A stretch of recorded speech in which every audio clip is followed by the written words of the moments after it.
चीन अचानक भारत का सबसे पक्का दोस्त बनने की कोशिश कर रहा है। ये तस्वीरें जो आप देख रहे हैं वो रामायण मंचन की हैं। ट्रंप के आते ही चाइना अचानक कोट अनकोट बेस्ट फ्रेंड बन गया इंडिया का। यार अचानक वो कहता वेरी गुड, मुझे सब समझ में आ गया, कोई बात नहीं, तुम आ जाओ, बात करते हैं। भारत को एक चीज का मालूम है कि हमारी कंट्री का साइज इतना बड़ा है, हमारी कंजम्पशन मार्केट इतनी बड़ी है, हम किसी को भी घुटनों पे लेके आ सकते हैं। आपको हमारे से बात करनी पड़ेगी, हम आपसे बात करने नहीं आएंगे। डॉक्टर साहब, चाहे इंडिया ने फिर सही लाइन सेट कर लिया ना चीन के साथ, क्योंकि उन्होंने कहा कि आप अमेरिका के कहने पे हमसे कोई लड़ाई ना करें, हम आपके लिए, चाइनीज ने इंडियंस को कहा हम आपके लिए खतरा नहीं है। इंडियंस मानते नहीं है, क्योंकि इंडियंस का प्रॉब्लम यह है कि उनको भी तो टेक्नोलॉजी चाहिए। भारत आज दुनिया के लिए सबसे बड़ा व्यापारी केंद्र बन गया है दोस्तों। इसमें चाइना भी पीछे रहना नहीं चाहता है। डोनाल्ड ट्रंप के शपथ ग्रहण लेने के बाद में चाइना भी भारत के साथ में बहुत ज्यादा ललायित है दोस्ती करने के लिए। दोस्तों चाइना में यहाँ तक कि वहाँ पे रामलीला का मंचन भी हो रहा है। वहाँ पर रामलीला में रामायण के पात्र को भी दर्शाया जा रहा है। दोस्तों इसको देखकर पाकिस्तान में काफी ज्यादा हलचल मची हुई है। पाकिस्तानी मीडिया का कहना है कि हमारा परम मित्र हिमालय से ऊंची और समुद्र से गहरी दोस्ती आखिर टूटने वाली है। दोस्तों इस पर पाकिस्तानी मीडिया का बहुत कुछ कहना है। आइए वीडियो में देखते हैं, बढ़ते हैं दोस्तों वीडियो की तरफ। दुनिया में एक बहुत ही अजीब खेल शुरू हुआ है। चीन अचानक भारत का सबसे पक्का दोस्त बनने की कोशिश कर रहा है। ये तस्वीरें जो आप देख रहे हैं वो रामायण मंचन की हैं, लेकिन ये रामायण मंचन चीन में हो रहा है और इसे चीनी लोग कर रहे हैं। धनुष उठाते राम, फिर राम सीता विवाह, लक्ष्मण का मूर्छित होना, रावण वध, ये सभी चीनी कलाकार बीजिंग में कर रहे हैं। चीन में भारतीय दूतावास ने ये तस्वीरें शेयर की हैं। ये तो बात है चीन में हुई रामायण की। इसके अलावा भी चीन ने भारत के लिए अपनी बाहें खोल दी हैं। चीन भारत के विदेश सचिव विक्रम मिस्री से मुलाकात कर रहा है। चीन ने अपने आप ही बोलना शुरू कर दिया कि कैलाश मानसरोवर की यात्रा दोबारा शुरू करते हैं। भारत को एक चीज का मालूम है कि हमारी कंट्री का साइज इतना बड़ा है, हमारी कंजम्पशन मार्केट इतनी बड़ी है, हम किसी को भी घुटनों पे लेके आ सकते हैं। आपको हमारे से बात करनी पड़ेगी, हम आपसे बात करने नहीं आएंगे। ये मैं आपके लिए भी बोल रहा हूं, चाइना को भी हमने ये किया है। आज 5 साल के बाद चाइना को बात करनी पड़ी। दे हैड टू रिक्वेस्ट कि हम बॉर्डर से पीछे हट रहे हैं, हट चुके हैं, हट रहे नहीं हैं, हट चुके हैं। अब आप प्लीज जो डायरेक्ट फ्लाइट्स हैं उसको आप रिज्यूम कीजिए। क्यों चाइना को बोलना पड़ा या प्लीड करना पड़ा, ये बड़ा इंटरेस्टिंग है। कई लोग बोलते हैं कि भाई ये सिर्फ इसलिए कि उन्हें भारत की मार्केट की जरूरत है। Yes, it's a very big factor. लेकिन चाइना का मेजर मकसद ये है कि उनकी कंपनीज की जो इन्वेस्टमेंट्स हैं वो भारत में करनी है। ये सिर्फ माल बेचना ही नहीं है, भारत में वो बनाना भी चाहते हैं। रीजन ये है कि अभी वर्ल्ड के अंदर एंटी चाइना सेंटिमेंट्स हैं। आपको मालूम है कि लोग चाइनीज प्रोडक्ट्स को खरीदना नहीं चाहते, नॉट बिकॉज कि इनकी क्वालिटी बुरी होती है, ऐसा नहीं है। इंडिया पाकिस्तान में जो मटेरियल इनका आता है वो सस्ते वाला आता है, जो कि घटिया होता है, चलता नहीं है। लेकिन जो यूरोप में, अमेरिका में इनके प्रोडक्ट्स आते हैं, दे आर हाई क्लास। अभी चाइना वो चाहता है कि भारत में अगर वो बनेगा अंडर मेक इन इंडिया, तो यहाँ से बनकर वो पूरे दुनिया में अगर एक्सपोर्ट होगा तो उसके एक्सपोर्ट्स के ऊपर रोक नहीं लगाई जाएगी। इस वक्त भारत को भी मालूम था कि ये बिल्कुल फंसे हुए हैं, इनके पास माल बेचने की मार्केट नहीं है। यूरोप ने खरीदा बंद कर दिया, पैसे नहीं है उनके पास। अमेरिका के पास हैसियत नहीं है, भारत खरीद सकता है, हमने रोक लगाई हुई थी। इसलिए इनको ये नेगोशिएट करना पड़ा हमारे साथ। फ्लाइट्स को रिज्यूम कराने की बात चली और जब हमारी सारी शर्तें मंजूर हो गई हैं उसके बाद हमने बोला okay, we will talk about. America has come to the point कि इससे या तो उठ जाएंगे या फिर यहां से आप खत्म हो जाएंगे और चाइना विल राइज। और उठेगा किससे? अपनी टेक्नोलॉजी के बेस पे, तालीम की वजह से। डॉक्टर साहब, चाहे इंडिया ने फिर सही लाइन सेट कर लिया ना चीन के साथ, क्योंकि उन्होंने कहा कि आप अमेरिका के कहने पे हमसे कोई लड़ाई ना करें, हम आपके लिए, चाइनीज ने इंडियंस को कहा हम आपके लिए खतरा नहीं है। इंडियंस मानते नहीं है, क्योंकि इंडियंस का प्रॉब्लम यह है कि उनको भी तो टेक्नोलॉजी चाहिए।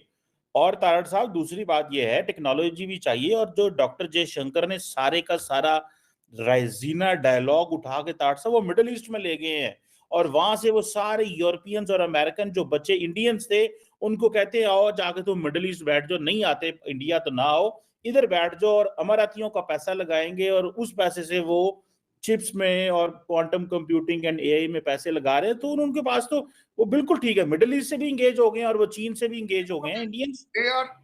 देखें, नेशनलिज्म के बगैर कौमें राइज नहीं करती। चीमा साहब, यहाँ ये सोचना जरूर है, यूक्रेन को जब चाइना की थ्रेट आई ना, जब ताइवान को चाइना की थ्रेट आई थी, तो चाइनीज ताइवानीज जितने चिप मेकर थे सारे भारत आ गए, सारे भारत। वो जो वर्ड इस्तेमाल करते थे कि चाइना स्लोज इंडिया ग्रोज, वो होता रहा। लेकिन इंडिया की खुशकिस्मती है कि यहाँ पे जो बाइडेन जैसे प्रेसिडेंट थे, जो बाइडेन का बड़ा फायदा उठाया गया। जितने वो अमेरिकन थे बिजनेसमैन, वो अमेरिका तो आए ही नहीं ना, वो सारे वियतनाम गए हैं और इंडिया गए हैं, और तो किसी जगह गए ही नहीं। तो ये उस वक्त डोनाल्ड ट्रंप नहीं था जब चाइना नीचे जा रहा था कोविड के बाद। उस वक्त यहाँ पे कोई नेशनलिस्ट होता तो वो सारे के सारे अमेरिकन वापस आ जाते थे, बिजनेस कारोबार वापस। लेकिन ये कि उसमें बहुत दुनिया गई है, ताइवान का सारा चिप इंडस्ट्री सारी इंडिया चली गई, और उसमें वो। और दूसरा चीमा साहब, नेशनलिज्म के बगैर कौमें सर्वाइव नहीं करती।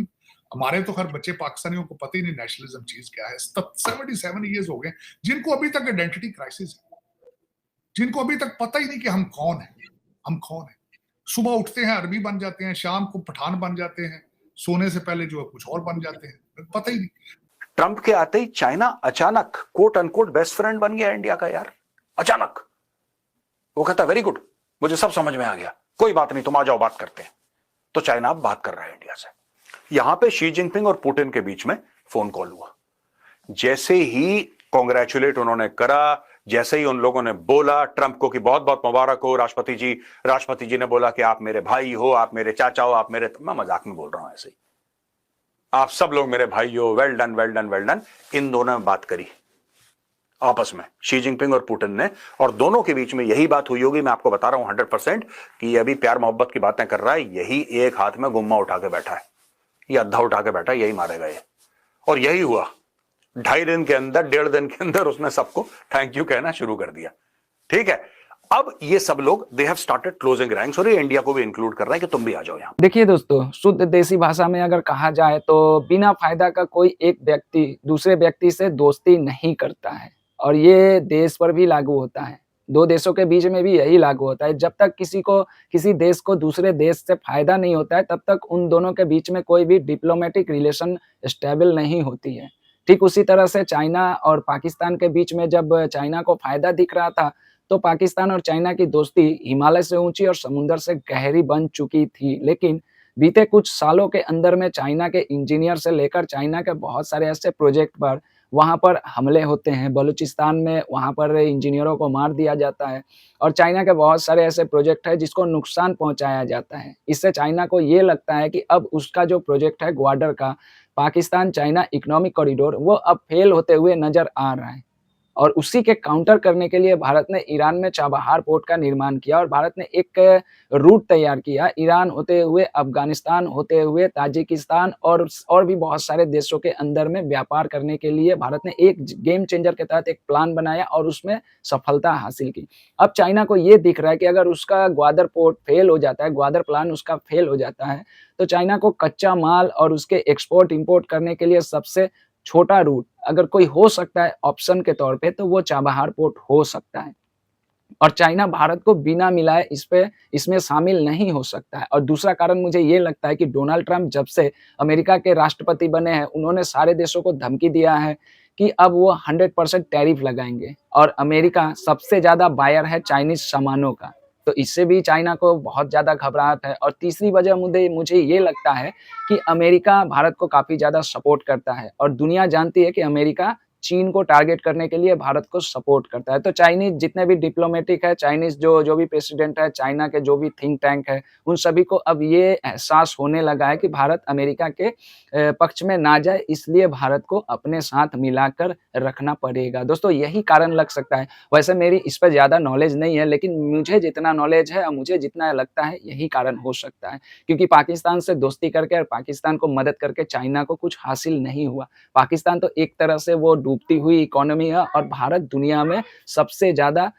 चमकता हुआ देश है। भारत अभी 5वीं बड़ी इकोनॉमी से डायरेक्ट 3री बड़ी इकोनॉमी बनने वाली है। भारत पूरी दुनिया के लिए एक व्यापारिक केंद्र है, और पूरी दुनिया की नज़र भारत के ऊपर में है, तो चाइना भी चाहता है कि अपने बहुत सारे ऐसे प्रोजेक्ट हैं जो कि भारत में लगाए, क्योंकि चाइना के बहुत सारे ऐसे प्रोडक्ट हैं जिसको पूरी दुनिया में बायकॉट किया जा रहा है। अब चाइना के जितने भी इन्वेस्टर हैं बड़े-बड़े, वो भारत में अपना प्लांट लगाकर भारत के ज़रिए मेड इन इंडिया का लोगो लगाकर अपना माल पूरी दुनिया में सेल करना चाहते हैं। मुझे दोस्तों यही लगता है। आप लोगों को क्या लगता है कमेंट बॉक्स में ज़रूर जवाब दीजिएगा। पाकिस्तानी लोगों का आप लोगों ने वीडियो देखा, क्या कहना है वो भी कमेंट कीजिएगा। मिलता हूँ किसी दूसरे वीडियो में, तब तक के लिए दोस्तों जय हिंद, वंदे मातरम।